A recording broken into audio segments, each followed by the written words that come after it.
And we're recording. All right. Welcome, everybody. I can hear that virtual applause out there, and I can see a few faces. My name is Jerry Johnson. I'm a professor in political science at MSU. I'm also a research associate at the MSU Snow and Avalanche Lab, where I work with Jordy Hendricks.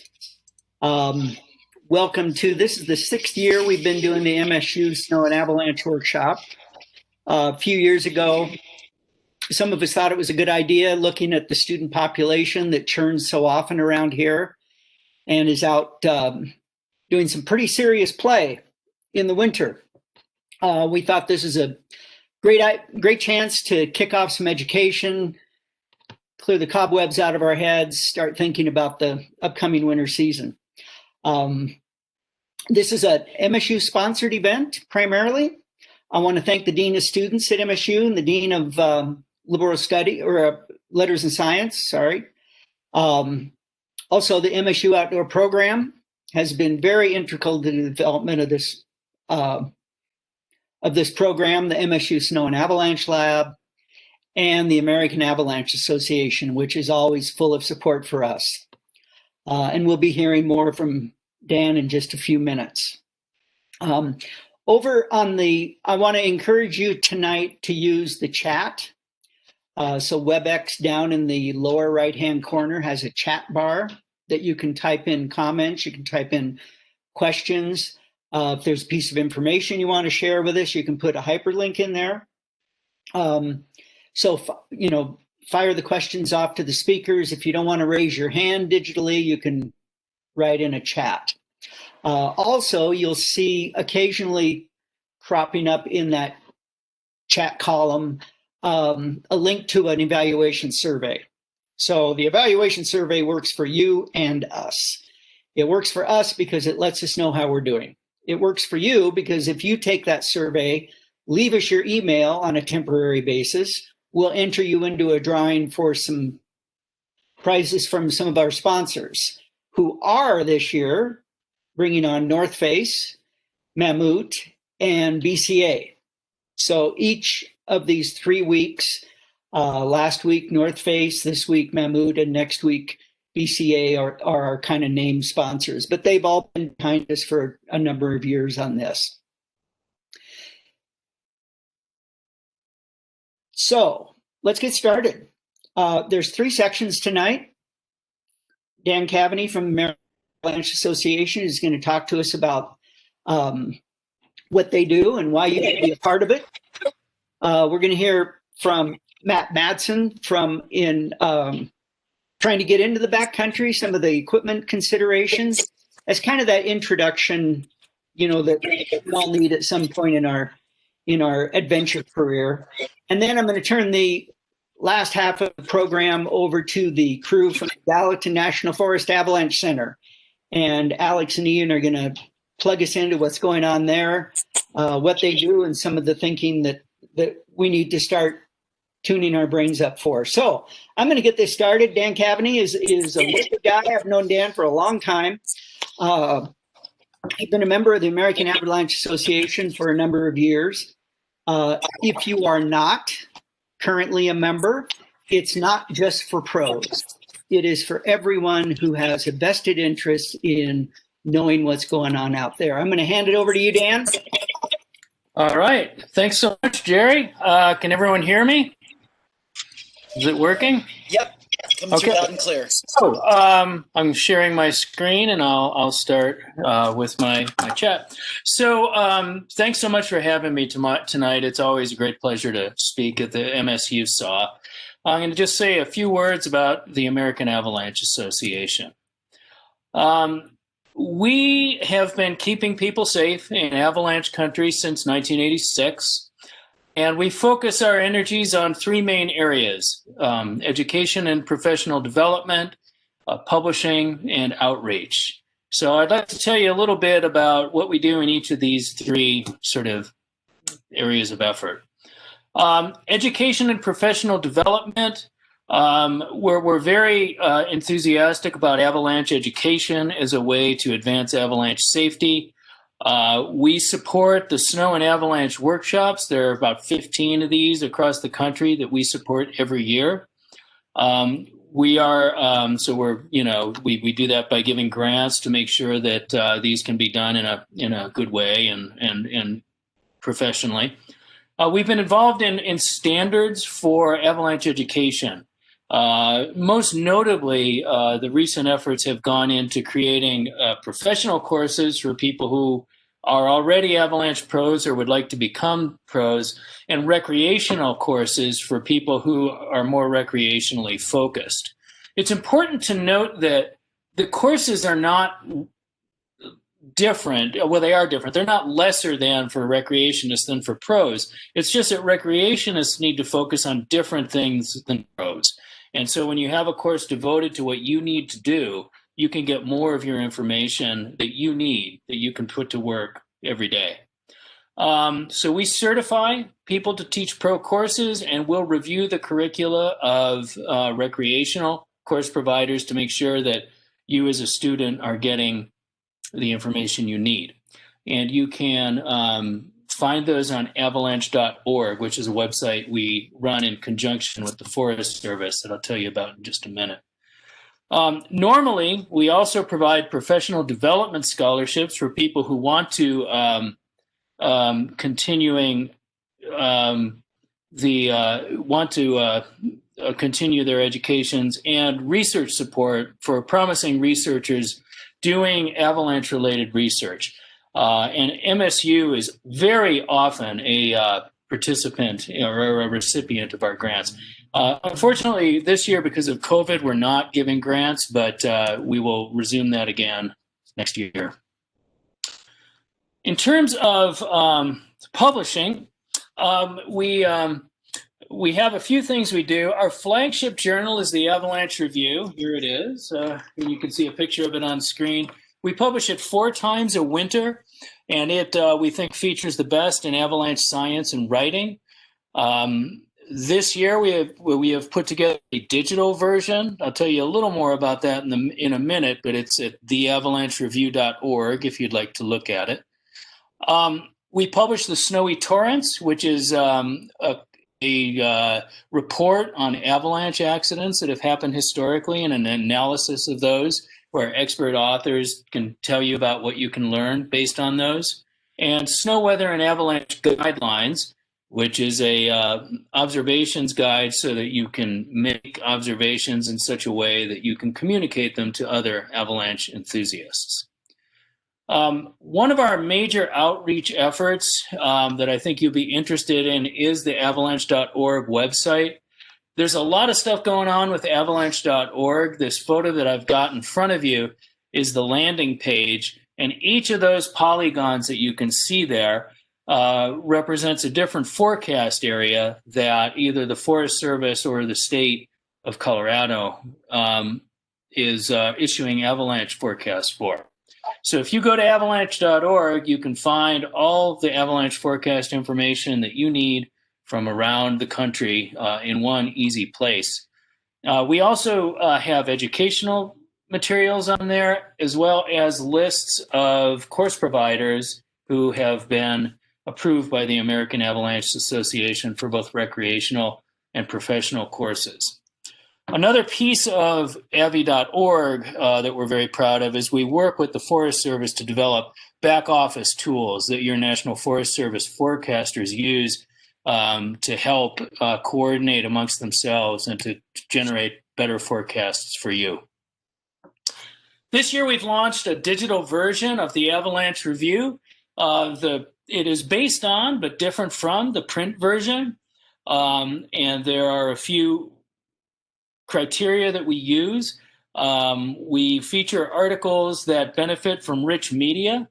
So for instance, we have an article in there about BCA did some videos about avalanche safety, and Bruce Edgerly, who works there, did some research around, how they worked. So that's a great article for the Avalanche Review because there's videos embedded right in it, or the digital Avalanche Review. Timeless articles that we think that people who are interested in avalanches will want to reference frequently are featured on avalanchereview.org. And timely articles, things that have information that is should be seen immediately. It might not fit with our print and publications schedule for the printed version. So we're fortunate here in this time of uncertainty. We've done pretty well, with COVID and all that sort of stuff. But we did feel as though we had to think hard about what we were going to do during this COVID period in order to serve the Avalanche community the most effectively. I asked the board to help me figure out what that would be. And after a lot of deliberation, they basically came back and told me they wanted me to focus on things that helped maintain and generate community. So what we're doing this coming 2021 season to do that is the Avalanche Review, our printed journal, continues to be printed and mailed as usual.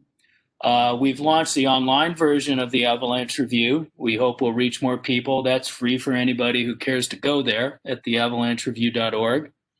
We've got this terrific seminar series that we've started. It's free to all A3 members. Our last seminar was last November 5th, where we had George Lowenstein, who invented the field of behavioral economics, give us a talk about how we could apply that to avalanche decision-making.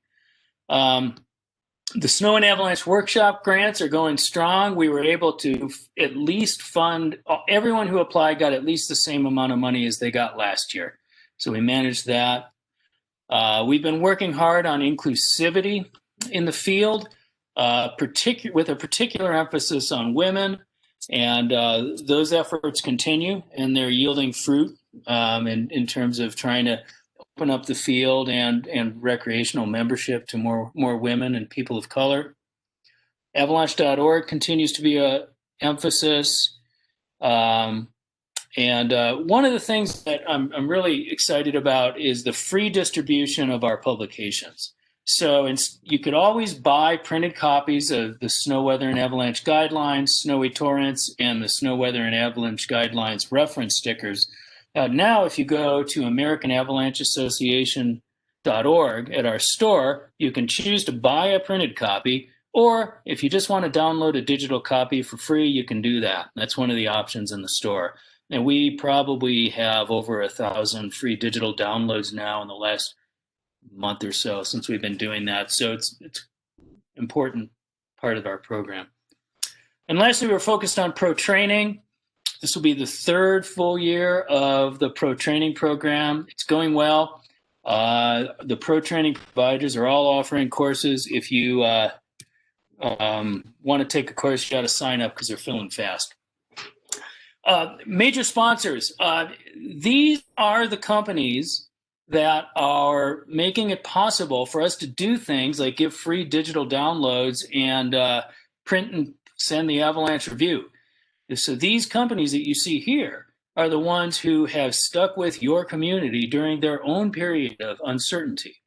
So CIL Explosives, Onyx Maps that's here in Bozeman, Peeps, MND Safety, who used to be called TAS, Veasan Avalanche Control, Arcteryx, and Backcountry Access, who has long been a supporter of this saw, both through the American Avalanche Association and directly as well. So talk these guys up when you can, buy their products when you can, because they're part of the family, they're part of your community.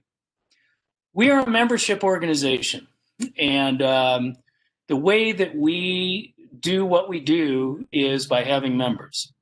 And anybody is welcome to join.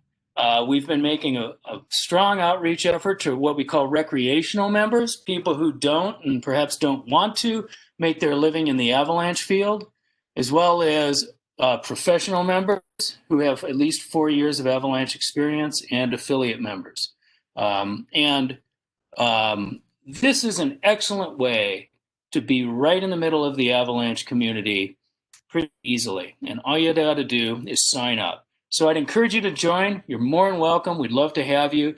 You can find out how to do it at AmericanAvalancheAssociation.org, and there's a place there about how to join. Or if you'd prefer, send an email to join@avalanche.org, and it'll kick you back. And auto response with all the instructions you need to become a member. So that's what I had for you today. And I will stop sharing my screen. Thanks for your attention. Dan, there is a question. I have some idea of this, but you probably have a much more accurate. How many people are taking AAA recreation courses and pro courses each year? Yeah, I should know more about that than I do. I don't know how many people take the recreational courses because there's tons and tons and tons of providers, and they don't provide me with numbers. I think we're in the thousands, the low thousands in terms of pro courses as of last year, if I remember correctly. Mm-hmm. I know one firm that may be the biggest course provider firm teaches about 5,000 a year. Mm-hmm. So, if you've been thinking of getting an avalanche course, you're not alone. This is part of being part of this sport, and AAA is the place to start. Yeah, go to avalanche.org, and there's lists of really great companies that and nonprofits that teach a lot of great courses here in the Bozeman area and elsewhere. Absolutely. Any other questions? Well, if you think of one, pipe up. We can always come back. All right. Well, I'll be here if anybody wants to ask me. Thanks again for having me, you guys. It was great to be here. Thanks. And, I know I sound like a shill for MSU, but they do sign my paycheck. This year, Dan was also able to get an initiative going with the MSU Library. MSU stores the International Snow Science Association scientific papers. Here pretty soon, maybe by spring, MSU is going to start housing the digital history of the Avalanche Review. Is that right? It is. Yeah, we've been working with your library science people. We're really excited about it. And MSU is such a great spot for snow science. So I guess I'll show for them as well, not only the ISSW, but all the great research that you guys do. I really, a tremendous number of our research grants have gone to MSU researchers. And those have supported a lot of graduate students who have gone on to become professionals. Two of them we're going to hear from tonight. So if you got more questions for Dan, fire them up, send an email. Thanks a lot. Yeah, thank you guys. One of the tough things to get, this sport is not an easy sport to get started in. The equipment, if you're not already a skier, the equipment can be a little bit confusing. It is different than downhill equipment. There are some considerations. I don't even want to scare you with the stuff that I started with 50 years ago, but it's come a long way, and it makes the sport so much more fun. So Matt Madsen is going to talk to us from Uphill Pursuits about how to get started and some of the things to think about, especially those safety items that we all want to carry. Matt, you out there? I'm here. All right. Awesome. I'm going to share my screen now. Cool. Can everybody hear me? Yep, loud. Perfect. So my name is Matt. I work at Uphill Pursuits. We're in the Kaveney district, and they asked us to come in and kind of just give a quick intro to backcountry skiing. So thanks for having us be here. This is a really awesome event, and we're happy to be a part of this and support the community whenever way we can. So what's important when you get into the backcountry? So 3 things that I'm going to talk about here really quick. I'm going to talk about gear, a little bit about knowledge, and then a little bit about partners and what we got going at Uphill Pursuits. So gear, like Jerry said, there is a lot of gear out there, and you really need something to move around efficiently in the backcountry. Gear has come a long ways. All bindings used to kind of be Dynafit. Now there's tech bindings, all different size, shapes, weights. Boots, same thing. Skis and skins, and we've got all that stuff. And you really want to try to get your setup dialed and know what you've got so that when you get out there, you can move around the best you can. So you got that gear to move around with, and it's winter, so you really need to make sure that you've got good gear to keep you warm. When you're moving, you can warm up pretty quick, but when you stop in these cold winter days, it gets cold pretty quick. And so big shout out to Mahmood, who's one of the sponsors for tonight. What layers do you have? I'm a big fan of, dressing in layers. That way you can take stuff off as you're getting warm, and as you cool down, you can put stuff back on. So we've got all that stuff there to keep you warm, and you want to make sure that you have that stuff in your pack, because when you're in the backcountry, you're out there, and if emergencies happen, you got to be able to take care of yourself and take care of your partners. Food is really important, and whatever it is that you like to eat on the trail doesn't matter. Just make sure you bring what you need. So whether you're into the kind of lightweight fuel stuff, you want to bring some actual real food, you want to fuel up. Pocket bacon is amazing. Pocket fish, not the best life choice. I tried that one time, so I'm going to discourage people from doing that. But you want to make sure that you've got food in your pack, to fuel you for when you're going. And if something happens, you want to make sure that you've got some extra food on board to either give you or your partners, to make sure that you can make it through a night or whatever, should you have to spend some extra time out there. And then talking about avalanches and really the gear to keep you safe. So shovel, probe, snow saw, beacon, and a backpack. All of that stuff. It's that time of year you want to make sure that your stuff is ready to go. Make sure you got batteries in your beacon. Make sure you got a spare set of batteries in your repair kit that you carry with you. Shovel's good to go. Your probe works. You got a saw. Make sure your backpack's there. If you happen to have an airbag and a float bag, make sure that your canister is full. Make sure that you've got what you need to make sure that if you need to use it, you're ready. All right. So we talked a little bit about the gear that you need to get out there. Now we got some of the knowledge. So some of it's self-study. In the shop, we've got some great books, Snow Scent, Staying Alive in Avalanche Terrain. If you take some of the avalanche courses, these are going to be some of the materials that you're going to read. Get yourself out there and get the courses that you need. So they talked about the avalanche courses that exist, whether you are beginning as a recreationist or you're a pro out there, there's courses for you. In addition, I highly recommend that you take some sort of a medicine course, whether it's a basic wilderness first aid or you want to get more and you go towards the wilderness first responder or even onto an EMT. You want to make sure that you set yourself and your partners up for success when you get out in the backcountry, and having those medical skills can sometimes be the difference between having to call in search and rescue and maybe being able to get through something on your own and get you and your partners out safe. So make sure you have that knowledge. Finally, your partners. Choose your partners wisely. They're your lifeline. So if you get buried, they're the ones that have to help you. If they get buried, you're the ones that have to help them. So make sure that you're practicing your skills. The beacon park that's going to be at MSU, get there and practice. Find ones in town. Get your friends together and go up there and bury some beacons and actually practice. It's really good to know how good your friends are, because they're the ones that have to dig you out. Good communication is key between partners. Make sure you practice that. You want to be comfortable letting your partners know exactly where you're at when you're in the backcountry, and vice versa. And your partners are there to help push you. So sometimes you push your partners, sometimes they push you, and that's how we kind of advance and grow in this. And finally, at Uphill Pursuits, we're really big on the community events as well. This is a way for you to build knowledge. It might be a way for you to meet some new partners and kind of get back out there. So the Bearskin Community Skimo Race Series, stay tuned with COVID. We don't know what's going to happen, but tentatively that's going to be happening. We're going to have some Skimo and backcountry clinics, and we're going to continue our virtual Backcountry 101 series with all sorts of different speakers from around the community, bring in all sorts of information for beginners as well as intermediates and experts, great refreshers on that kind of stuff. So does it matter? Absolutely. We want you to have the best possible experience when you're out there in the backcountry.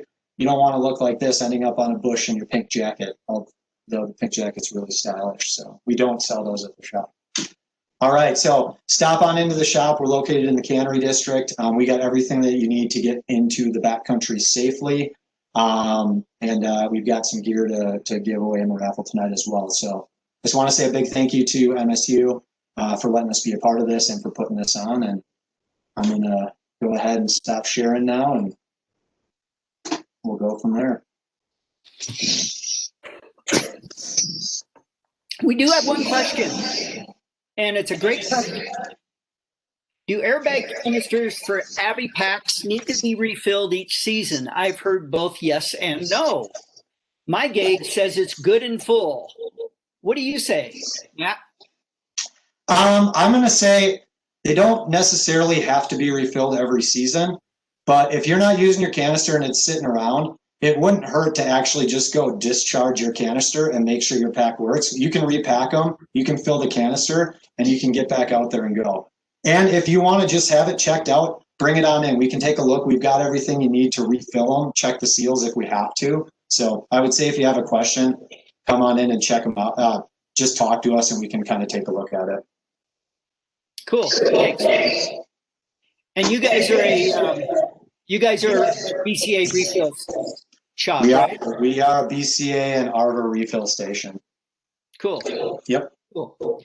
We don't have to go to the scuba shop anymore. No, come on in. We've got everything you need in the back shop there. So speaking of practice with these beacons, a few years ago I was out with a friend. He says, I wonder if we can find a beacon. He takes my beacon and he chucks it out into the bushes, which would have been great. We could have done a beacon drill, except I hadn't turned it on. So we spent some time digging through the bushes. We did eventually find it. But if you're going to do beacon practice, maybe start with good communication. All right. And you know, in this snow world, we put a lot of emphasis on avalanches and avalanche safety for very good reason. But let's face it, if you're at that point, you've probably made some bad choices or some mistakes. And one of the ways that we avoid that first round of mistakes is getting the good information and sort of finding out what that snowpack's doing, figuring out if where we thought we were going to go is a good place to go today. And that all starts with the avalanche forecast centers. There's a network of Forest Service and state avalanche centers from Alaska down through all the western states, and I think there's one in Vermont. And we're pretty lucky because a lot of this started here in Bozeman. Some smart people many years ago got this ball rolling, and we still enjoy one of the really premier avalanche centers. They have a great crew down there. I want to introduce you to Alex Marienthal, MSU grad, probably a recipient of one of those AAA research grants at some point. I'm going to turn it over to them for the rest of the night. They're going to talk to you about the center. If you have questions, fire them up. And don't forget to do that evaluation survey and enter for those drawings tonight. Alex, take it away. Thanks. Thanks, Jerry. Let me know if my sound is any feedback and I'll grab a different mic, but yeah, happy to be here. Thanks for having us here again. We participate every year and are psyched to be back here. It was great to see Matt and Dan's talk as well. I would encourage everybody to get involved with AAA. I was a recipient of one of those grants for my graduate research, and I've been a member for over 10 years. And as Matt said, I'm glad he gave a good introduction to the proper gear you need to have if you're going to go travel in the backcountry, especially if you plan to be in or near avalanche terrain. I'll start up a PowerPoint presentation here. I'm going to start off with talking about terrain within our advisory area, avalanche terrain in particular, and many of it is places where you'll find yourself if you spend enough time here, because it's close to trailheads or ski areas or roads, is kind of the introductory terrain to certain regions. And because of that, we've also seen a lot of accidents or close calls in that terrain. So I'm going to go over some of those. Many of which were fatalities, not all of them. So a lot of rough stories, but we learn a lot from these accidents, and I won't spend a lot of time on each one. A lot of this is kind of about the terrain and location, but there will be other little lessons that come up in there. And I'd encourage folks to look at our website for accident reports to read them for all the details, and just tons of learning there. So to start off with the kind of the big picture here, over the last 70 years in the US, this is a graph of avalanche fatalities. And we see the big spike in the 90s, and then it kind of levels off at a pretty undesirably high number annually in the 2000s. This increase is due to a lot of interest in better snowmobile technology and interest in backcountry skiing and riding.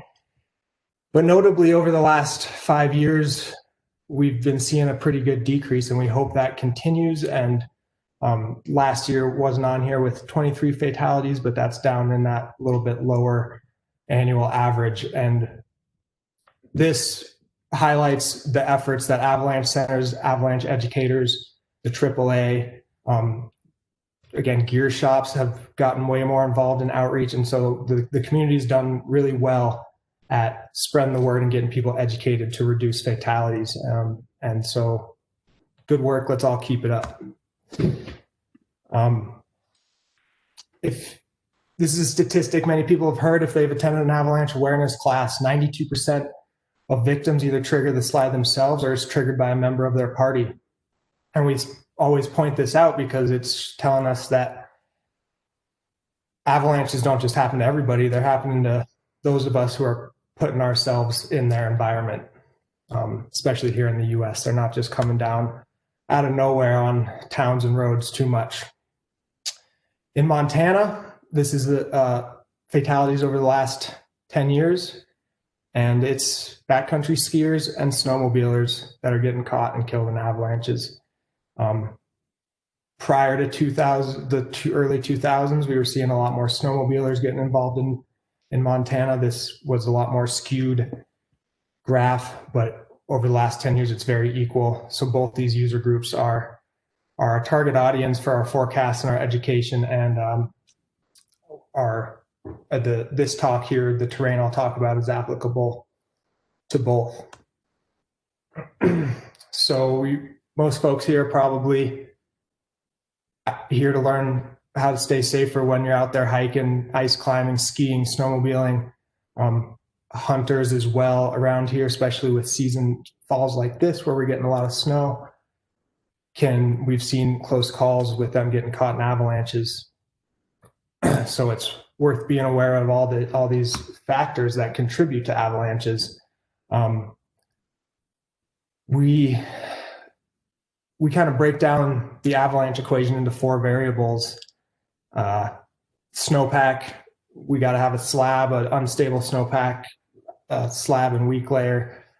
The weather contributes to building the snowpack, or it adds load by snow and wind and increases instability. And then we need to have a slope steep enough to slide in that terrain. And some sort of trigger. In this diagram and in our work, it's humans that are triggering the avalanche. They can certainly happen naturally, or there's other sorts of triggers. But as I said, we're all concerned about avoiding avalanches. And so it's about timing and location. We need to pay attention to the snowpack and weather to know when it's safe and when it's not, and then the terrain to know where they're going to occur. And as I said, I'm going to focus on terrain in this talk. Ian will talk a little bit about resources on our website to get weather and snowpack information. So our advisory area covers 7 mountain ranges, almost 2,000 square miles. The Madison and Gallatin are broken up into north and south each.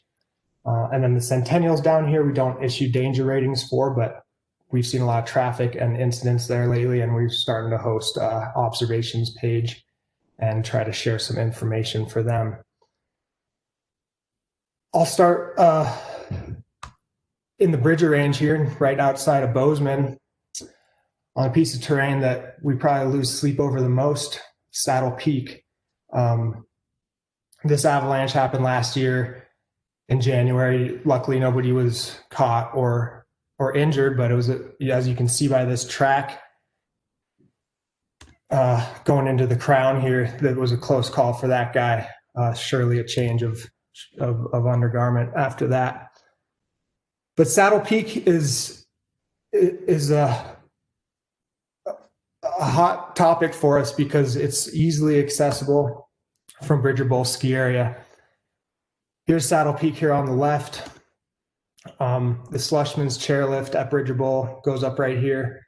And so when they're open, it's a 20-30 minute walk to the top of the peak here. When you cross this red line, that's the ski area boundary. You're in the backcountry, and there's no ski patrol, no avalanche mitigation, no ski patrol rescue. If something happens, it's going to be a lot longer, prolonged rescue. And so if you're going out there, you got to have the rescue gear and be thinking about avalanches. There's no the ski patrol when they're inbounds, they're knocking down avalanches daily and keeping it safe. But out here, it's up to us to decide when it's safe or not. And this is over the last 10, 11 years, just showing these orange dots are where there's been close calls. This one here was a fatality. This was a big avalanche. I'll talk about those in a second. And then a huge cliff band here. If you don't know where you're going, it's easy to get stuck on that and put other rescuers in danger if they have to come out and get you. So do a lot of planning before heading out to Saddle Peak. And this is the boundary as you head out the ridge line. It's marked. It tells you when you're crossing the line. As soon as you do, or before you do, you want to make sure you have the gear, have a plan, know what the snowpack and weather's been doing and the danger, and treat it just like the backcountry.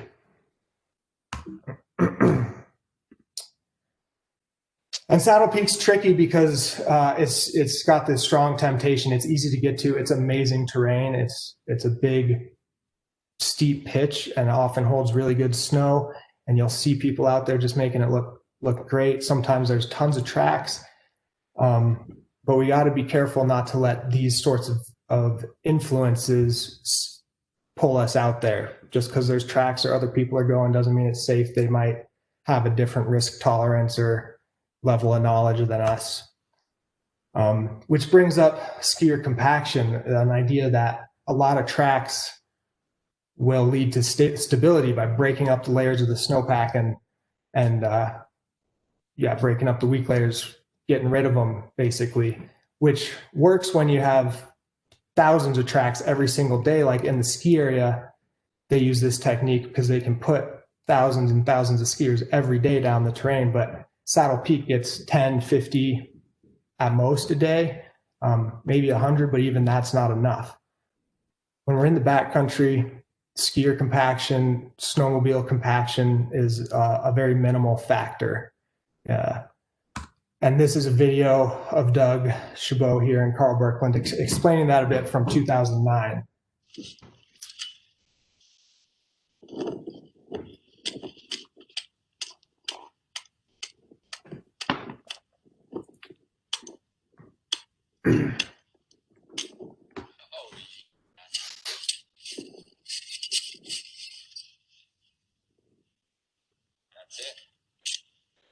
Serious wind slab. We got some new snow here, but got like pencil hardness wind slab here. It's breaking on a layer of facets about sanded junk. It's about 2-3 inches thick.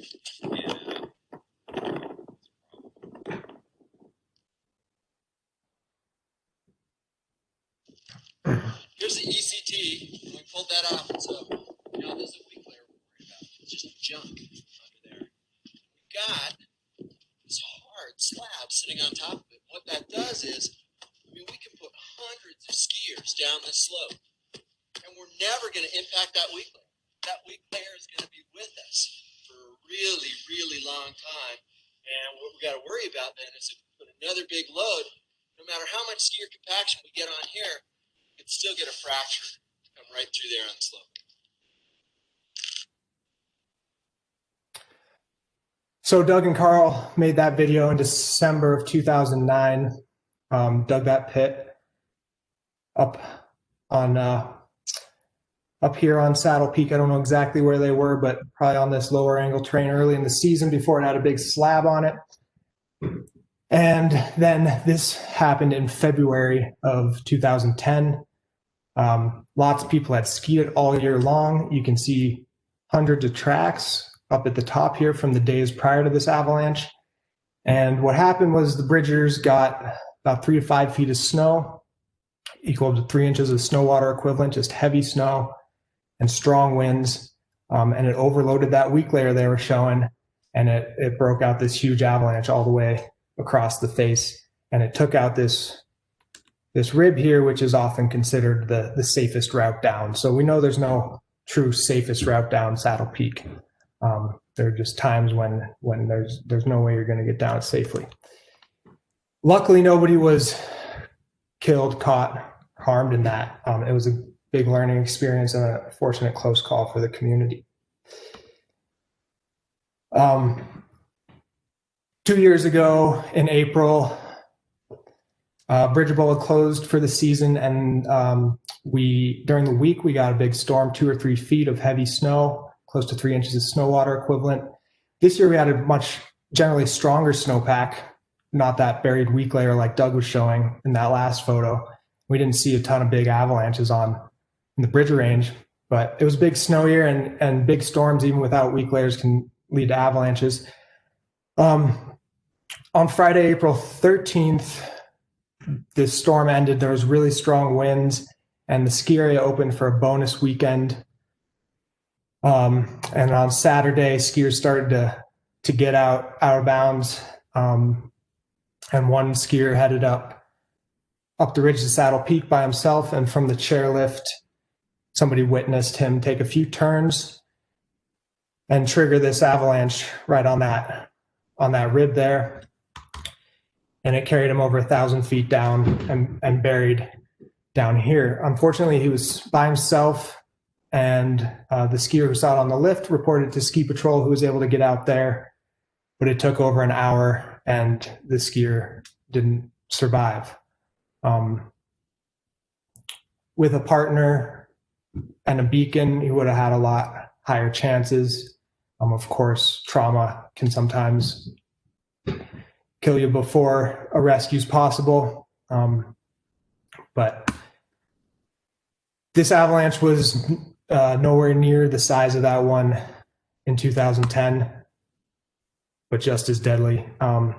Maybe not just as deadly, but very deadly still. It's still a big avalanche. It doesn't look like it far away on that terrain, but this thick slab is super powerful. So between 2007 and 2016, over 10% of fatalities happened after leaving resort boundaries. So whether you're going out to Saddle or thinking about it, or going north over to Bradley's Meadow and the ramp, you're going in the backcountry, and it needs to be treated like the backcountry. Now, when Bridger Bowl ski area is closed before they open for the season or after they close for the season, they allow uphill travel, but there's no ski patrol avalanche control or services, and it's backcountry conditions. We need to treat that, carry rescue gear, assess the avalanche terrain, travel one at a time in backcountry. And there's a ton of avalanche terrain at Bridger Bowl, everything pretty much above the midway of the Bridger lift, or 90% of it is steep slopes that can slide. And we get kind of complacent there because the ski patrol's taking care of it for us all season. This is looking at the North Bowl Road, which is attempting ascent route. You can see some people skinning up it here.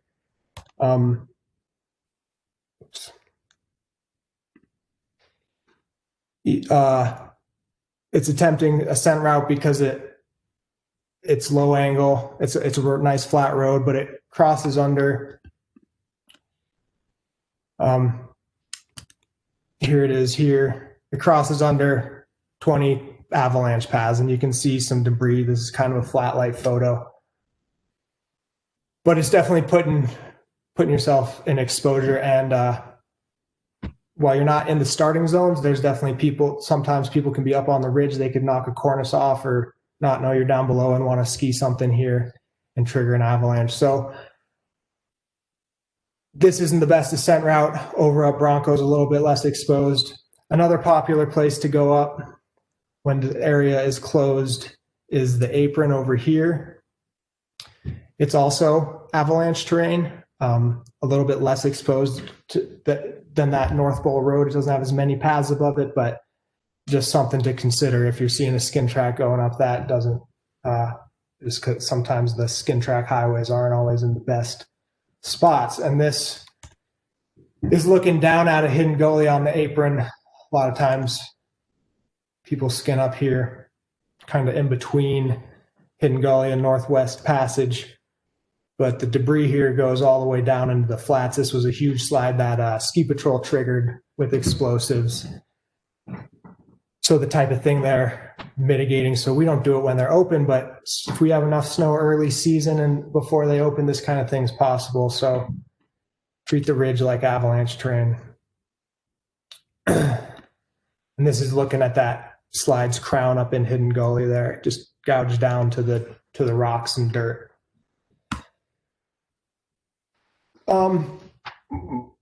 Taking a break from the Bridger Range now, we'll talk about Cooke City for a bit. This the other place that keeps us up at night. Cooke City is an amazing place with lots of snow and lots of mountains. It's been a big out-of-state destination for out-of-state snowmobilers and skiers for a long time, and it's got one of the highest concentration of avalanche fatalities in the U.S. Since 1998, there have been 19 avalanche fatalities, 18 of which were snowmobile related. One of those was a skier that was dropped off by a snowmobile, and then one was a skier south of town in the wilderness. Cooke City could have its own presentation for sure, but I'll just talk about a few pieces of terrain where you might end up easily if you're down there. This is Daisy Pass and Crown Butte from the north side, or what some people might call the backside. On the opposite side of this saddle here, there's a groomed road that comes up to the saddle. That's a pretty easy access out of town. That road itself crosses under avalanche terrain, but then, of course, when you drop over this saddle, this is a common spot for people to enter and then exit, or up around here. There's always usually a track beat in there. But it's steep, and these slopes on either side, this is the one looking to the left here. Crown Butte's on the right. Chimney Rock here on the left, those rocks are up top here. We see this slide almost every year. I don't know exactly the story of this one here, but this slope gets triggered by snowmobilers and naturally, frequently. And then Crown Butte on the other side, to the other side of the pass. In 2009, a group of riders from Bozeman, it was 6 or 7 of them, considerable danger. They were playing on this slope. One of them got stuck up in the high part of it, and while he was getting his sled unstuck, the others were watching. His sled got unstuck and rolled down the hill, struck a rock, and then triggered this huge avalanche. His party searched for him for a couple hours and didn't find a signal. And then he was found later with an avalanche dog the next day. Unfortunately, he didn't have an avalanche. He had turned his avalanche beacon off when they stopped for lunch. So it's really important to keep our beacons on all day as soon as we leave our front door until we get back.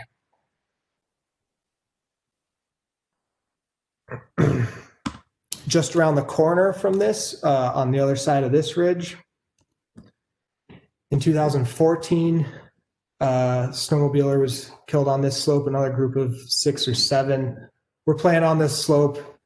None of them had rescue gear. While 3 of them were on the slope, these 2 X's with arrows, they were able to ride off, but the third one was caught, and they were unable to locate him for many hours since he didn't have a beacon on. This was also during high danger after about 1.5 inches of snow water equivalent fell the day before, and then really strong 50-mile-an-hour winds. This was a picture of the slope before that avalanche. Lots of tracks on it. and the crown a little bit closer up. Also outside of Cooke City is Lulu Pass, another area where a groomed road takes snowmobilers up to. It's about 20 miles out of town, which is not very far if you got a snowmobile. This red line here at the bottom kind of shows the route out of the groomed road and then up over towards Lulu Pass.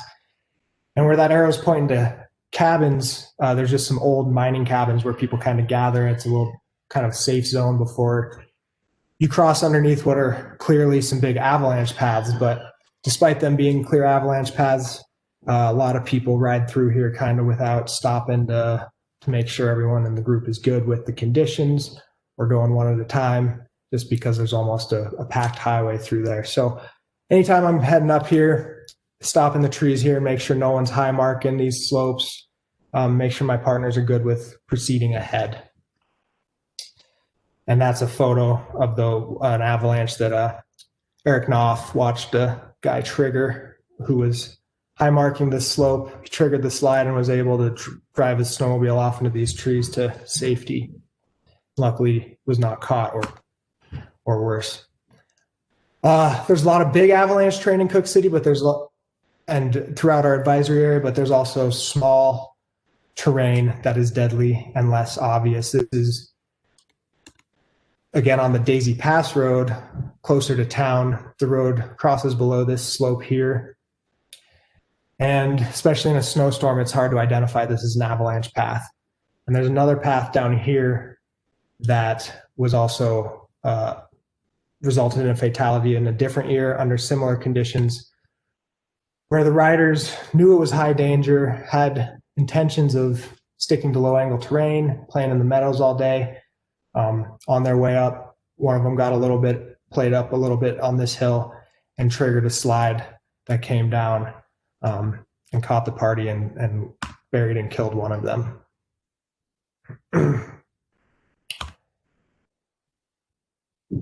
Now back closer to the Bozeman and Big Sky area, this is a slope in Beehive Basin, just north of Big Sky Ski Resort. We call this slope, it's about a mile up from the trailhead. It's kind of the first open slope you see on the east ridge that faces west. And we call it Tyler's because in January of 2008, Tyler Stetson was killed in an avalanche there. And him and his partner, came up that day. They knew it was a considerable danger, and it was shortly after the mountains had received 30 inches of snow. It was a clear, sunny day, and they were 20-year-olds, snow science students at MSU, very aware of the snow conditions being poor and savvy for their age, and constantly talking about conditions with their peers. I believe they ascended a route up through the trees over to the right here, and somewhere up here ran into another party of two. And again, I said they were concerned about conditions. They spoke with this party about their concerns, and that party directed them down this ridge line over here, which is a common ascent route that I use a lot. The forecasters here use a lot. It's kind of the angle way through this slope.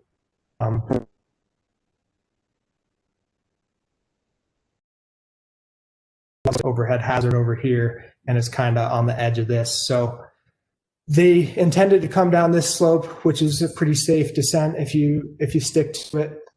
They got a little bit off course, and Tyler skied out into this pocket. It collapsed and broke, cracked around his partner's skis, and Tyler was carried down the slope and wrapped around trees and did not survive the trauma. And this is a big slide. You can see this broke all the way across this slope. Another closer view of the crown there. And just back to this where this photo is taken from is a common skin track. I always try to avoid getting too close to this slope because we know it can slide far out into the flats, and there's plenty of space to give it space. Mount Ellis, close to Bozeman. It's a nice short drive to get there, not the shortest skin to get up there, but it's a close objective, and it's somewhat unassuming because it looks small compared to the other mountains around here. It's heavily treed, but it's full of avalanche terrain. It's steep enough to slide. This is an avalanche that happened near Christmas. I think it was 2013. Two skiers were up there, and the guy who triggered it right here and was able to ski off the slab through a little gap in the trees. And luckily it didn't propagate out this way, but it propagated 400 feet wide this way and runs down through these dense trees, just surely unsurvivable. This is a different slide that happened 2 years ago, a little bit further down the ridgeline on Mount Ellis, maybe even denser trees. And so the snowpack there can just be really shallow and weak, and the trees are not an indication of safety, and they actually make it quite a higher consequence because it's unsurvivable if you get dragged through there. I don't want to leave out West Yellowstone. It's down the southern tip of our advisory area, and Lionhead Ridge is the popular area there, mostly for snowmobiling. Denny Creek runs up on the right side here. That's one way folks have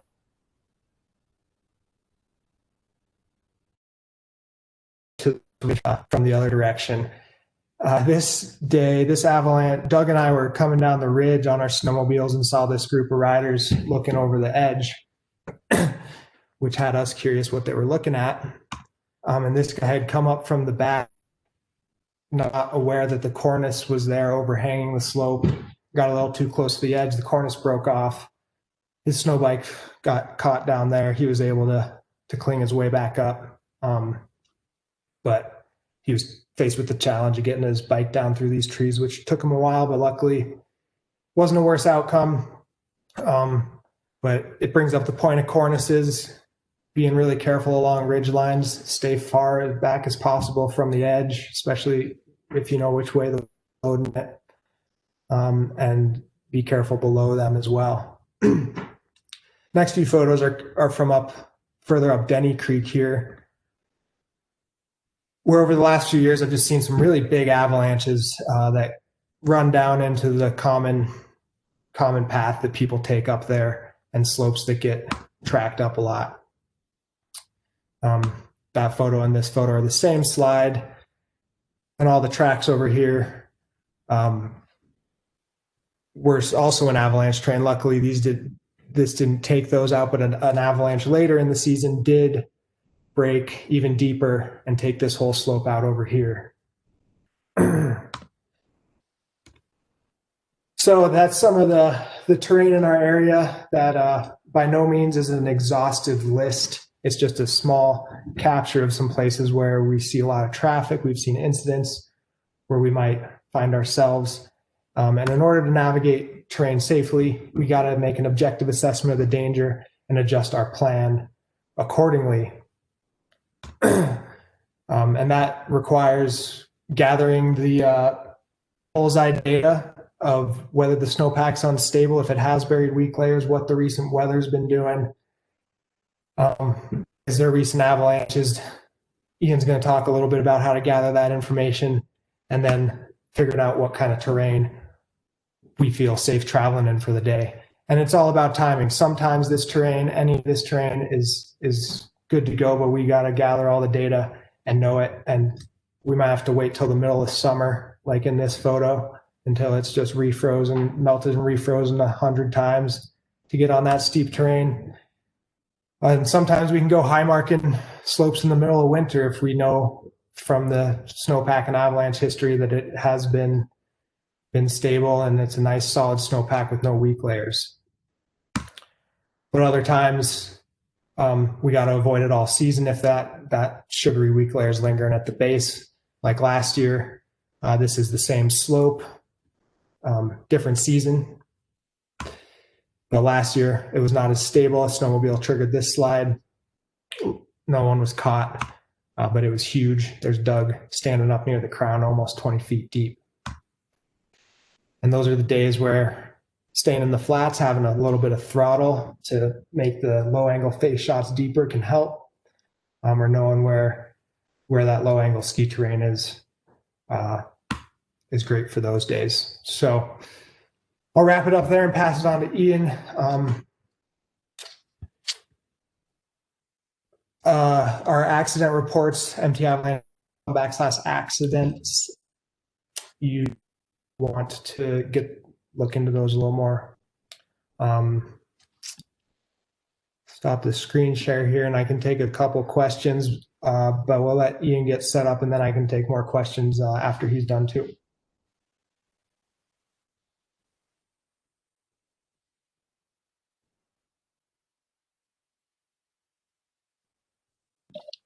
Hey, Alex, this is Jerry. I got a real quick question for you.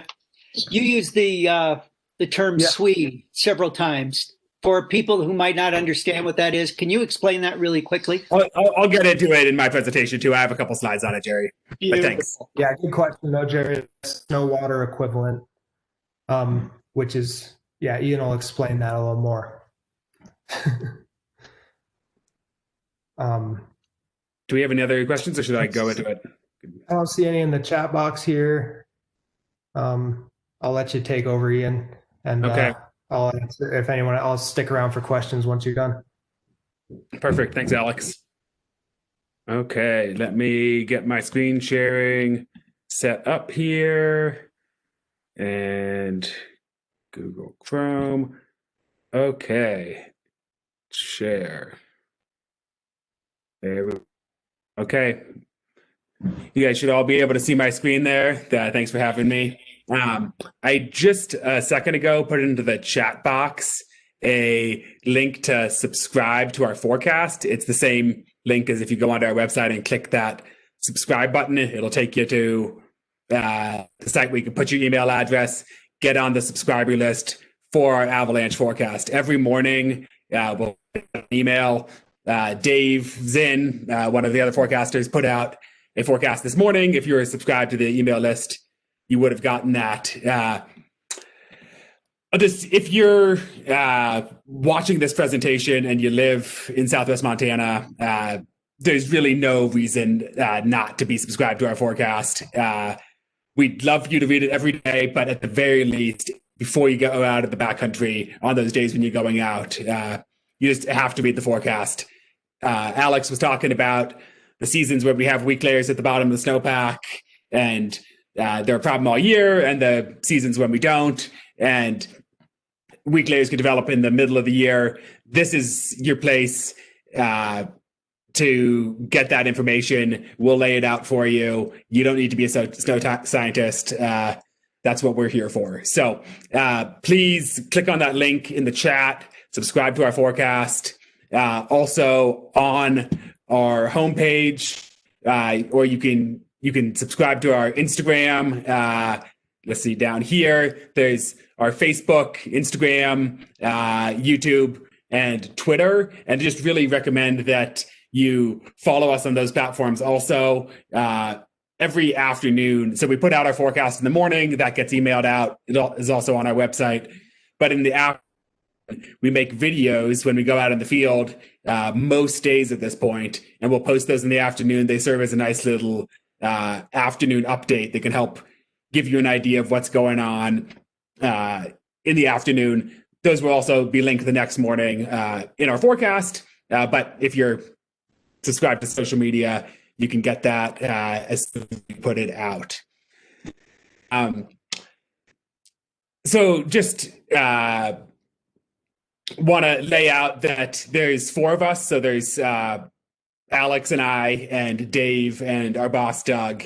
And if you look on the map, it takes 2 hours to drive to West Yellowstone, even longer down to the Centennials. We're over 3 hours to get to Cooke City. We cover a huge area, and there's only four of us, which is great. We do the best we can, but we can't be everywhere at once.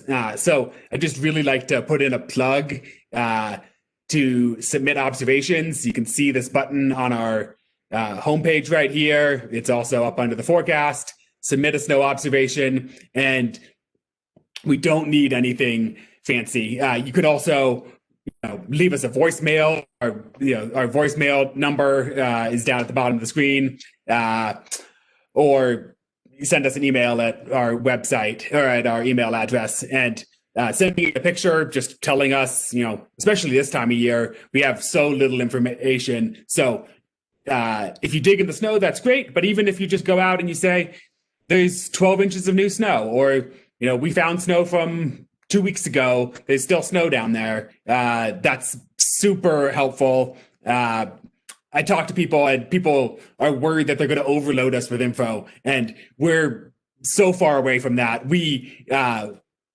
love anything that you send in. If you go somewhere and didn't see an avalanche, that's great info, because if we don't hear from you, we have no idea. There could have been a huge slide we didn't know about. So just that little plug, send us your observations. It is super helpful.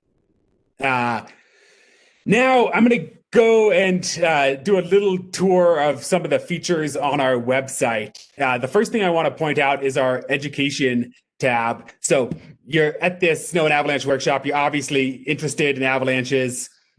We have some online resources. We have links down here. Backcountry Ascender is focused towards snowmobilers. BCA has an education series that has both snowmobile and skier content. And then Know Before You Go is for everyone. There's great online info, especially this year with COVID. The options have expanded. But if you didn't already know, just watching Alex's presentation was reminding me of just, there's so much. Identifying avalanche terrain can be so hard, and getting out and digging in the snow with an experienced instructor is super valuable. And so we have on our website a list of avalanche courses, our calendar. The classes in red are classes that the Friends of the Avalanche Center put on. The blue ones are classes put on by other course providers in our general area. If you go down here, you'll see there's every week, there's a whole bunch of classes. This Avalanche Fundamentals with Field course is put on by the Friends of the Avalanche Center in partnership with ASMSU. The summer sessions are filled up. There's more in January, and it's the best deal in avalanche education. You get for a $40 to the Friends, you get a slope meter, an extended column test cord, and then 2 evening sessions. And this year they'll be on Zoom, and a Saturday or over the weekend, there's then a field course day. So it's just a really great way to get out of the snow without a huge commitment monetarily to start your learning process, or some people take it every year. And just scrolling down here, there are a level 1 is also a great option to get into to further your education. There are dozens of recreational level 1 courses. It's really neat. In the last 5 years, the number of courses in the area has just multiplied. I was scrolling through, and there's a weekend in January where there's 6 different level 1 courses going on in the area. So there's lots of courses out there. Our education page on our website is really the place to go to find a class, and you click on the class and it'll direct you to whoever is putting that class on. So, this one's put on by Big Sky Backcountry Guides. For more information, you can go to their site and sign up. Now, other resources we have on our site. Let me get this little box out of the way. We have under our avalanches and snow pits tabs, there are accident reports. These are a great resource to, especially early season, go back, read these reports, see what happened, see what learning can come from these tragic events. We also have snow pit profiles. We don't have a lot of snow pits. We have a couple from Cooke City, but they're through the season, there will be a lot more. These are updated as soon as we get them on our site. So that's just a neat resource that is available. And then another one that, especially if you're new to the area, could be useful. There's a lot of names. There's a lot of local names that you're not going to find on a USGS map. If you go under our More tab, there's the place names map. And we use this to help with our terminology. So if you go click on someplace, you can see, click up here. This is a ridge that's called the Throne. We talk about the Throne in our advisories. If you don't know where it is, we'll say it's the Northern Bridgers. You can click and see and figure out exactly where that is. So just know that that's out there on our site. Now, another thing I want to talk about is go back to our forecast, is interpreting weather and figuring out how much it snowed, where it snowed, what the winds are doing. Now, in our forecast, every day, you can see this morning, Dave wrote a little blurb telling you, it snowed 4 inches around West Yellowstone and Cooke City, with 1 to 2 near Bozeman and Big Sky, and a little weather forecast for the next couple of days. If you want more detailed information than that, conveniently, we link right below it to our weather and avalanche log. And now this is a resource that I use every day. If I'm not forecasting, I'm not necessarily going to go check all the weather stations myself. If Alex was forecasting that morning, he already did the work for me. I can just go to our weather and avalanche log and look up and see, it snowed 2 inches at the Alpine Weather Station, 2 inches in Hyalite. Go through, and we update this every morning before we put out our forecast. And this time of year, when we're not necessarily putting out a forecast every day, we will update the weather log every day. So you can come here, get a good picture, where it was snowing, what the wind speeds were doing, and what direction. Now, this box here, we don't have anything there, but you come down here, and you can see the avalanche activity for each day. So this was on Halloween. There were natural wind slab avalanches near Cooke City. You click on that button, and it takes you to our summary page with some pictures of those avalanches.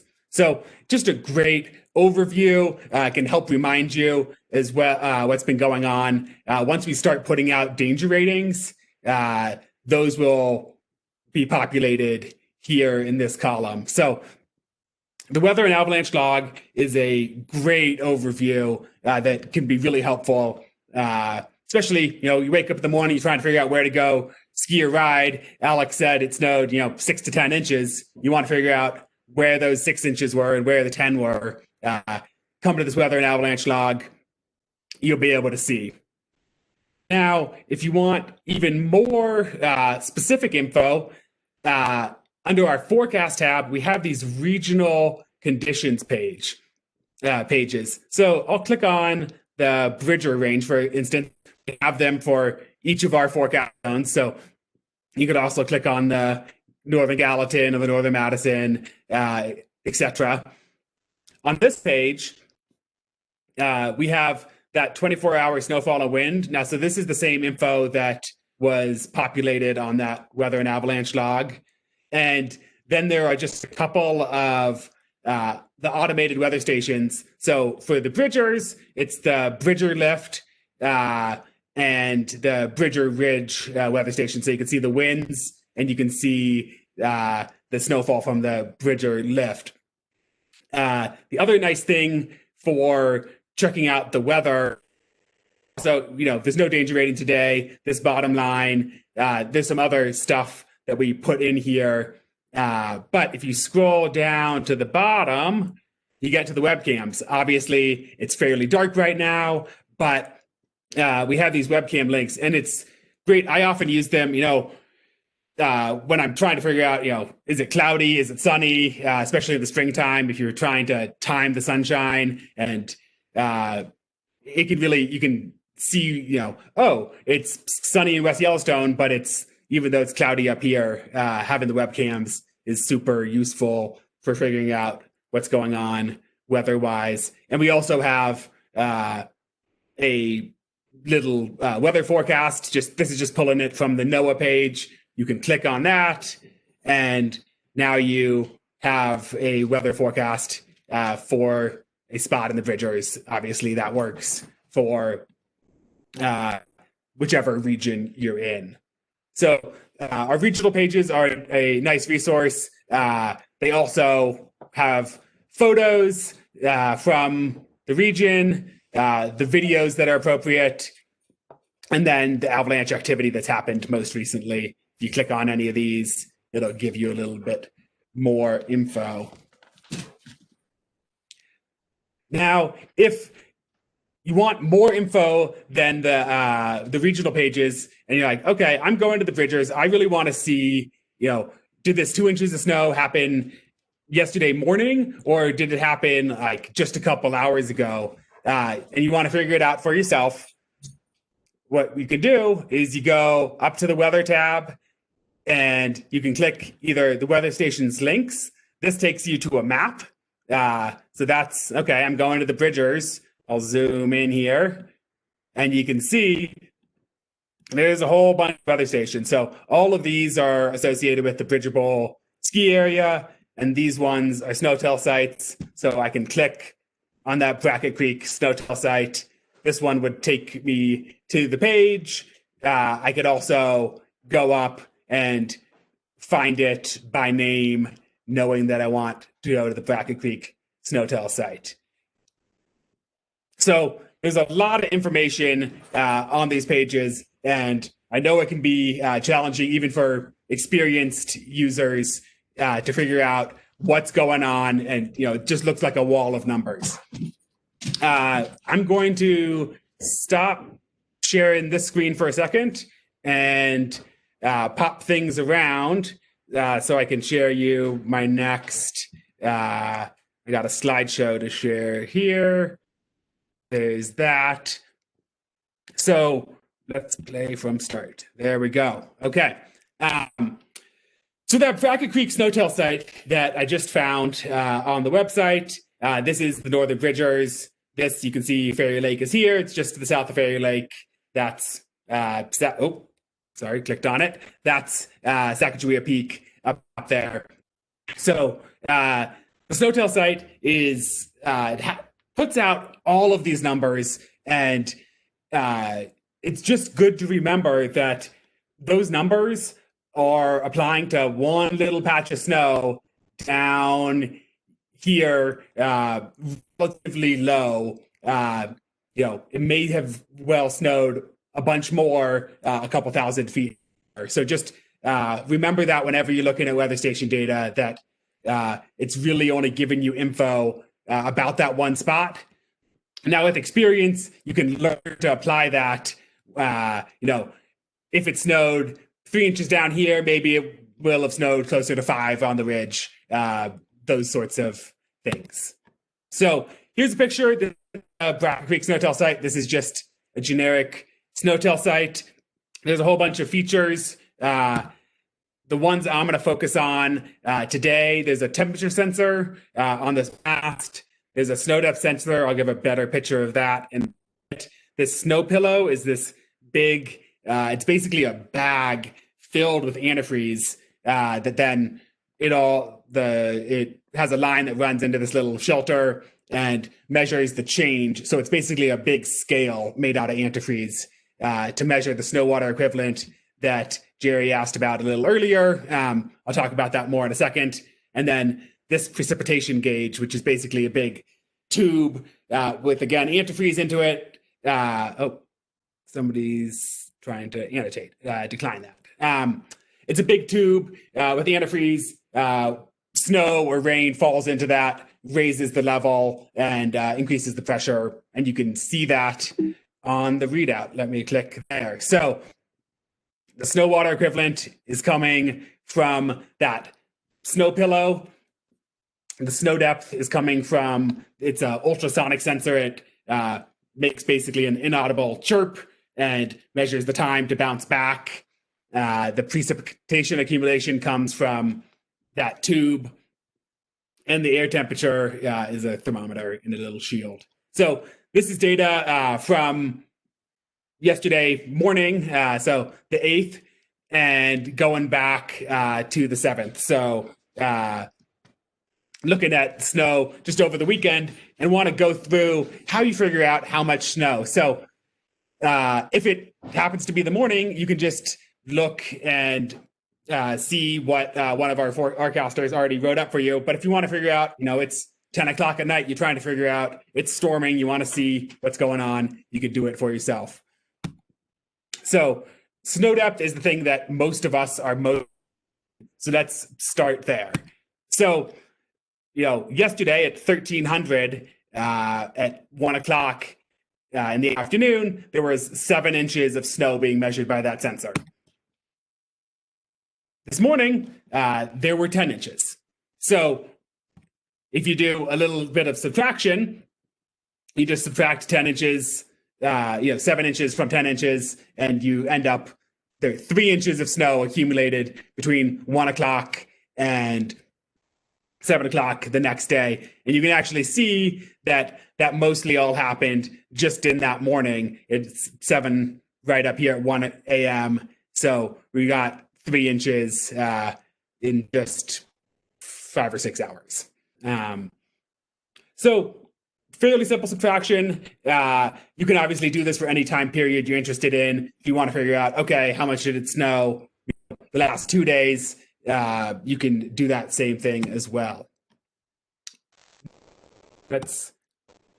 So that info is coming from this snow depth sensor. Let me show you a close-up picture. Oh, there we go. So this is what that snow depth sensor looks like. It's just shooting on. So it's measuring just the snow in that one patch of ground. That's a good thing to remember. Sometimes they try and put them in sheltered spots, but sometimes things happen. There might have been a little drift, especially early in the year. That one spot may be bare, or there might be 5 inches of snow on the ground when everything else is bare. So it's really good info, but it's very localized, and you have to do the extrapolation yourself. Now, what I want to show here is we did that subtraction, right, from 7 inches. It went from 7 inches to 10 inches. But now, actually, in the 9 o'clock hour, we don't have a value. And what's going on there? Now, you can see that happened again in the 11 o'clock hour. And, there's a bunch of these null values. It's unfortunate, but what can happen is if it's snowing hard, especially, and you get a bunch of snow blowing in between that ultrasonic sensor and the ground, it gives a reading, and the sensor says, wait, that is much too tall. I know that that's not actually the snow height. And so it gives a null result. That's unfortunate, especially oftentimes when we're interested in this is in the middle of a snowstorm.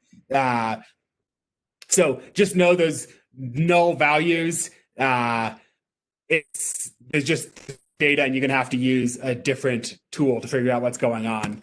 Another thing that happens, and you want to pay attention, you see how it's 7 inches here, and then it drops down to 6. Now, one thing that could be happening is settlement. 6 inches and 7 inches, it's not a huge deal. Later in the year, when we have more snow on the ground, it becomes more of an issue. These are settlement cones around trees. So it snowed, then the snow settled and left a little cone where the friction against the trees kept it from settling out. So settlement's going on all the time in the snowpack. Unfortunately, when you get new snow on top, that puts weight onto the snow down below and settles it more rapidly, which can make interpreting the numbers hard. That 10 inches in the case of what we were just looking at may not, that 3 inches difference may all of the new snow. It may have snowed 4 inches, it may have snowed 5 inches and settled that old snow beneath it. luckily, there are things we can do to work around it. One of them is snowboards at ski areas. So also on our website, if instead of a snowtail site, so we were looking at the Bracket Creek snowtail site, you can also look the Bridger Bowl ski area, which is, a little bit, but in the same mountain range. They have these snowboards where they wipe them off every afternoon, and settlement is obviously, you can still get settlement over that day, but it's much less of an issue because it's on a firm base. So you can get links to those on our website also, and so you can get a better idea of the number of inches of new snow if those snowboards are available. So obviously here, that's in the Bridger Bowl and Big Sky. If you're going somewhere else, those aren't necessarily available, but if you have them, that's great. Now, the other thing that you can do that helps solve some of the issues with snow depth is look at snow water equivalent. And we call it SWE, the acronym is SWE. We use this, we think about this all the time. And one of the reasons is because for avalanches, we're oftentimes, when there's a weak layer, we're really worried about the weight that's added to that weak layer. And that weight is measured in snow water equivalent. The other thing is that we can measure it somewhat more reliably. We don't have the same settlement issues. So there's the snow depth sensor shooting down. There's this snow pillow, which, as I said before, it's a big, relatively flat bag of antifreeze with some chain link on top to keep the bears, because the bears like the sweet antifreeze. So try and keep the bears out. And it's a scale that measures how much force there is pushing down on top.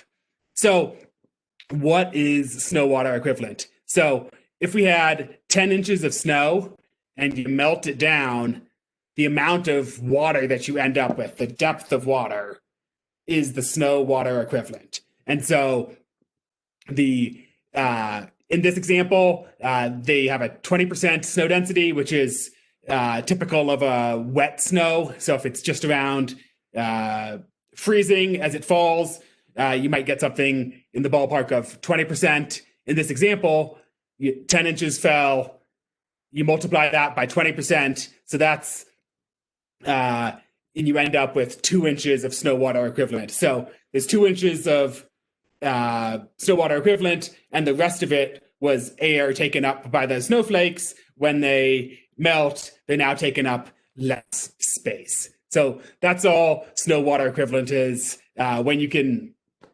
understand it, it's a nice, it's standard because it doesn't matter on the density of the snow.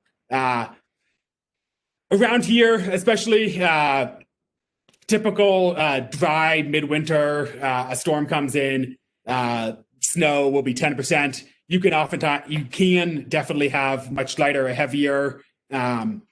Bridger Bowl, sometimes you'll get this snow that's pixie dust and is 3%.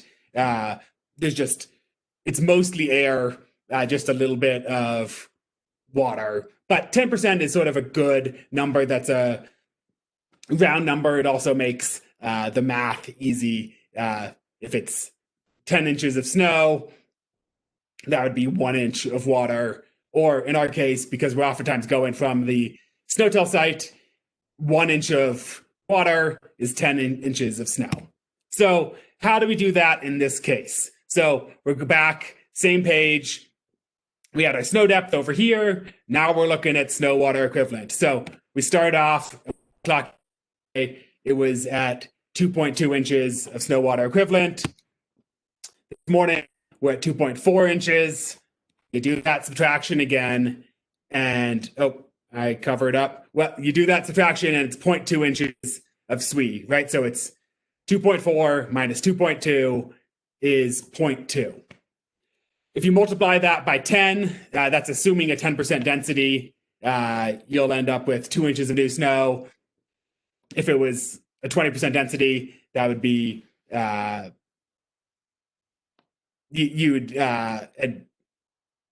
it's a 20% density, it's less new snow. So the nice thing with that 10 is that you can just use that to simply you move the decimal point and get a picture of how much new snow. So you can see, though, in this example, right, we know that there was at least 3 inches because we saw that on the snow depth sensor. And so maybe it was a little bit less dense, a little bit, less dense than this 10%. Or, these are small changes. And so it could just be, the rounding error. Maybe it was on the low side of 2.2. It was really 2.15. And it's just within the margin that you can tell with the sensor. Now, we do have some other, it's not clicking. We have some other data that we can look at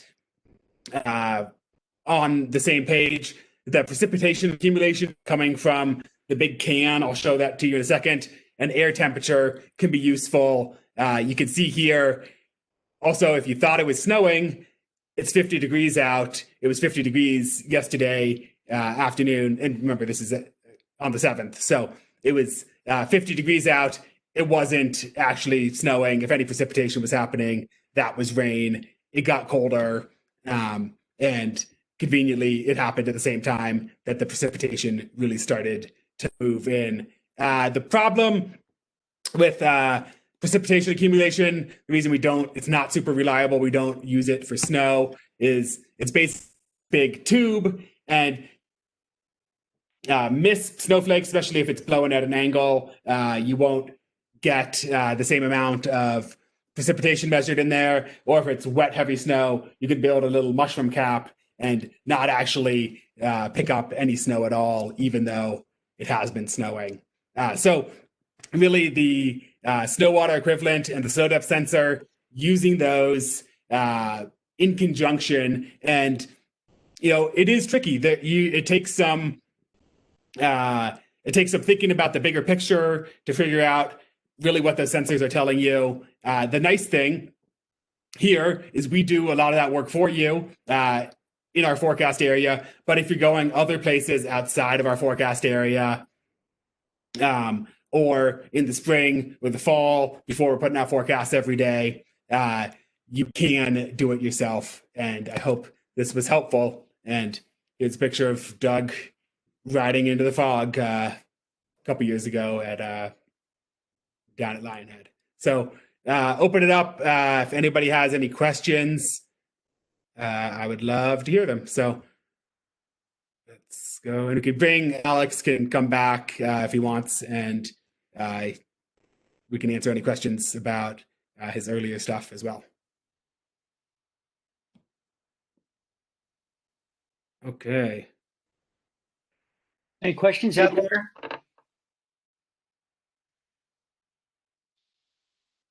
Well, as usual, I have a question. Okay.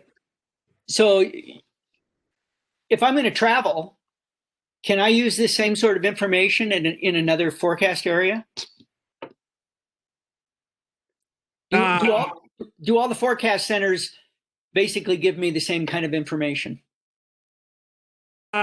Big picture, yes, there are definitely stylistic differences, I would say, in how that information is conveyed. But every forecast center should, on their website, you should be able to link and find their weather station data and do it yourself. The particulars of it will be a little different, but the big picture is the same. Okay, I'm looking for some hands. Can you guys see that? Could you guys discuss the impacts of trees on stability, such as wet densities and types? I just lost that. Oh, okay. Yep, I can see that here. Okay. Trees and stability is a hard one. And as with so many things in the avalanche world, it just depends, and it depends, and it depends. And so, if the trees at some point, yes, they're going to get dense enough that most of the snow is on the branches, and you don't have that continuously layered snowpack across the slope that you need for an avalanche. I'd recommend looking at our accident report from the accident a couple years ago in the tobacco roots. There was a fatality. And honestly, when I saw the first picture looking up that slope, there's a lot of trees. So I think that you'd be surprised how dense the trees can be. And it could be really hard to tell on the ground. In that case, it was less dense up above. When you looked at an aerial photo, you could see that there was less trees up above, but the snow could come down. So for sure, trees can make a difference, but not what you necessarily want to rely on to keep you safe. Slope angles, if it's not steep enough to slide or there's not steeper slopes above you, that you can really bank on. Trees are much more hit or miss. I think that grizzled old Carl Berkland says, if you can ski him, it can slide. Yeah. In the future, might you cover the crazies of Sorkas and tobacco roots? Anything's possible. We have our hands full trying to cover what we've got now. And honestly, the Centennials, we've had accidents down there. There are people out in all these ranges. We would love to, but it's a resource issue. We can only get out and do a good job for so many places. So, speaking of resources, I think you guys do a couple fundraisers, and you have a GoFundMe page. You want to mention that? Yeah, we do. So we don't do the same sort of fundraisers this year with COVID that we would usually. The Powder Blast is our big fundraiser for the year. If you go to our website, to emptyavalanche.com, at the top, there is a donate button. That money goes towards the weather stations that we keep up in all over the forecasting area. And then most of it is for our education programs, for free and low cost education programs across Southwest Montana. So yeah, go to our website and donate. We'd love it. We appreciate the support. King and Queen of the Ridge? I think that's not happening this year, COVID wise. So it's a fun event. It's a bummer, but next year. How different in your forecasts are the east and west sides of the Bridgers? The west side is its own universe. It's shallower usually. Most of the traffic in the range is on the east side. And our forecasts, because of that, we focus on them more sometimes. But the west side, it's out there. If you're going there, we'd love to hear from you. But it tends to be weaker. That's a pretty safe assumption. If you go into the west side, it's going to be weaker. And we have had a number of fatalities over there. Yeah. Alex and Ian, this is Dan Sandberg from the Outdoor Recreation Program. We've got a number of questions rolling in now. So I'll fire a few away at you. So his first one here is 10% always used when interpreting SWE as a baseline? No, it's 10% is sort of is the easiest rule of thumb. It's where I start. It's sort of my default. If it's really cold, maybe it'll be something more like 5%, but 10% gives you a good ballpark. If it's around freezing, maybe use 20% instead. But 10% makes it simple. So cool. A place to start, at least. It's a place to start. Cool. Jane asks, any online weather courses you would recommend?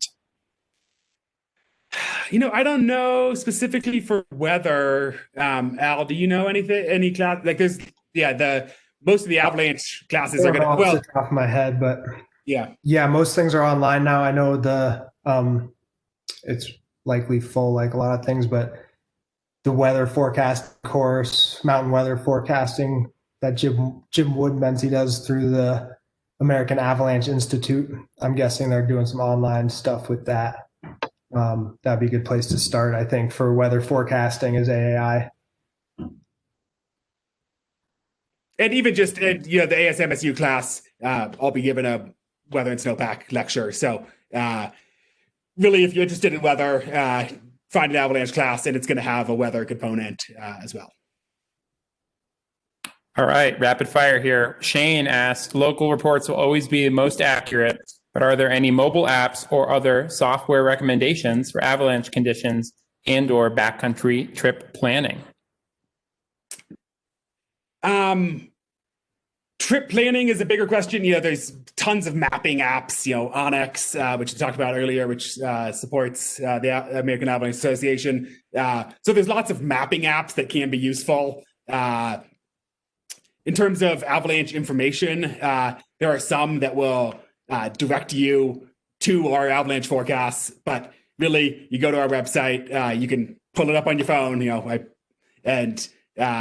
so just our avalanche forecasts really are the way to go, and the hub, there's not apps that are going to do it for you, unfortunately.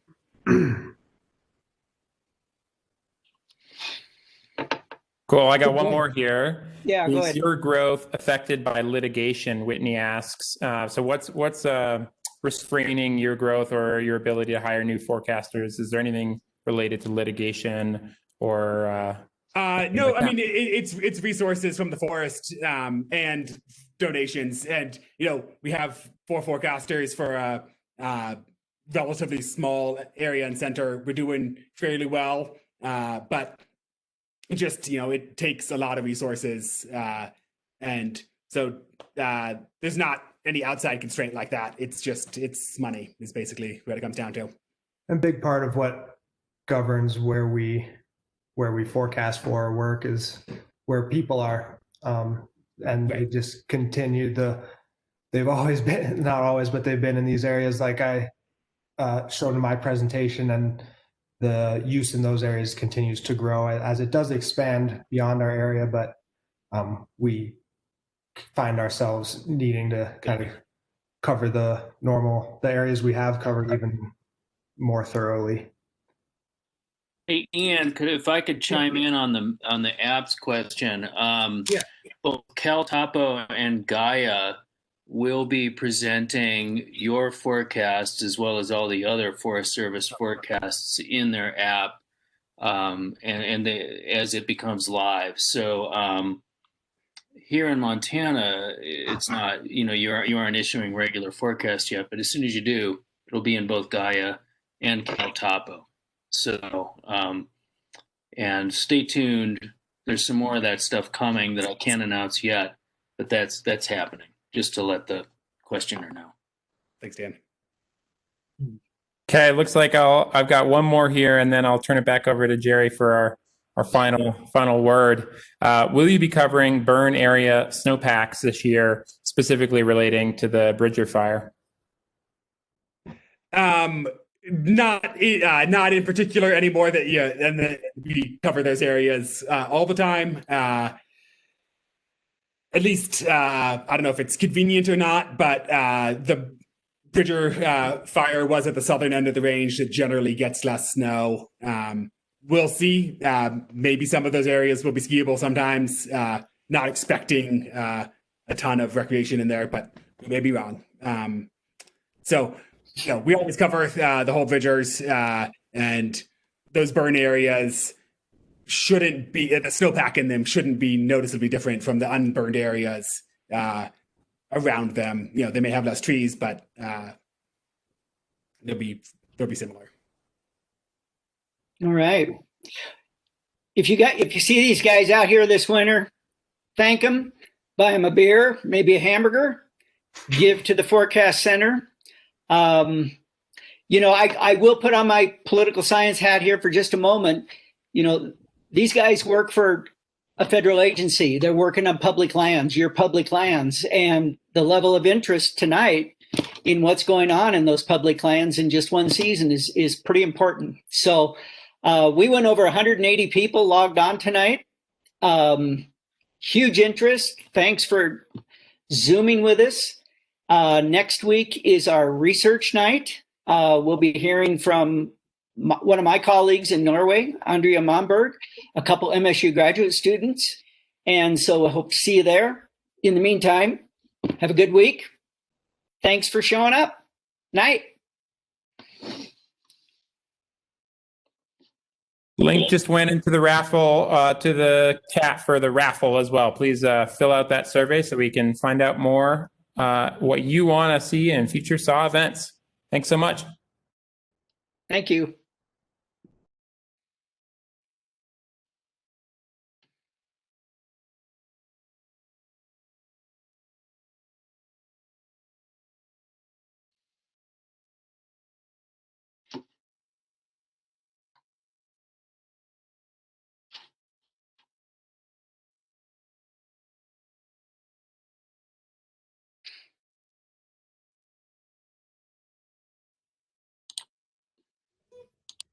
Well, this next group of guys up here were last with us in 1990, and that's the last time they toured.